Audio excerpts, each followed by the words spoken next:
The Russia and Ukraine war has completed 2 years, 730 days to be exact. But this war is not grabbing the same attention as it did when it happened on February 24th, 2022. The number of headlines have reduced, the battlefront lines have hardly moved. Both sides seem stuck and there appears to be a stalemate. While normalcy seems to have returned to Kyiv, Russia has been distracted with its other enemies. But is that what's really happening on the battleground?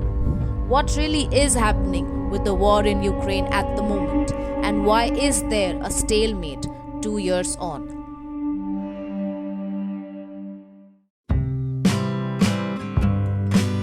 If you look at life in Kyiv, you might forget that Ukraine is at war.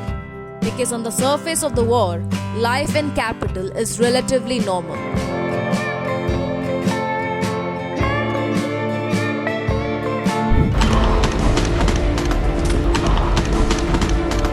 But the war is restricted to Ukraine's eastern and southern border.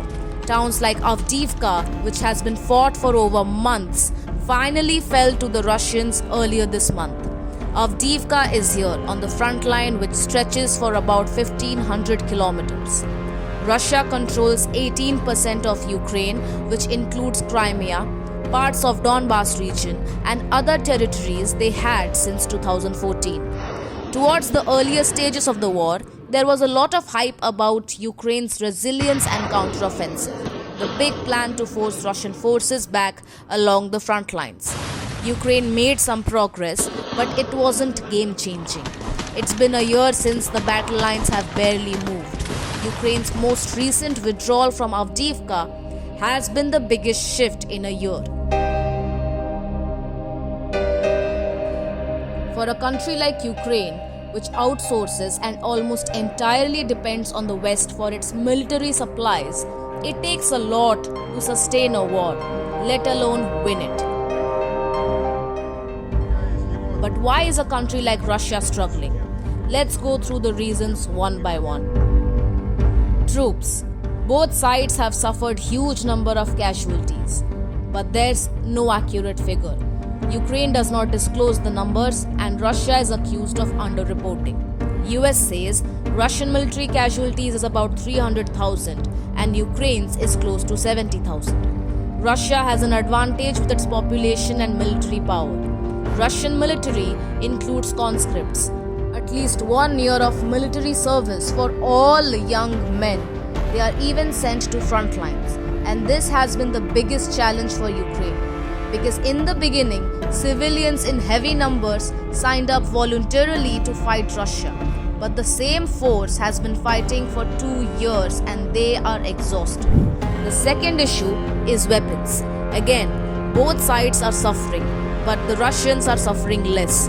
Its economy is militarized.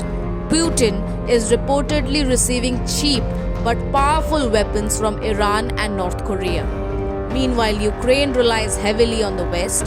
The US and European countries are ramping up arms production and supplies, but not fast enough to meet Ukraine's needs. And these Western weapons, like drones and defense systems, are expensive.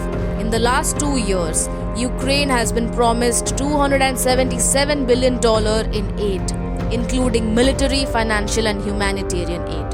But so far it has received only $175 billion.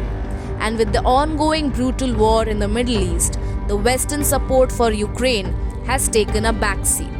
The European Parliament had a big fight to pass a $54 billion aid for Ukraine.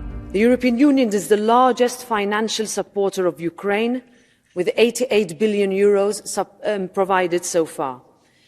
We are ramping up our EU defence industry's production capacity to provide Ukraine with over 1 million artillery rounds by the end of the year. Was he recognized to speak? And a $61 billion aid package is stuck in the US Congress, which also includes the aid to Israel and immigration.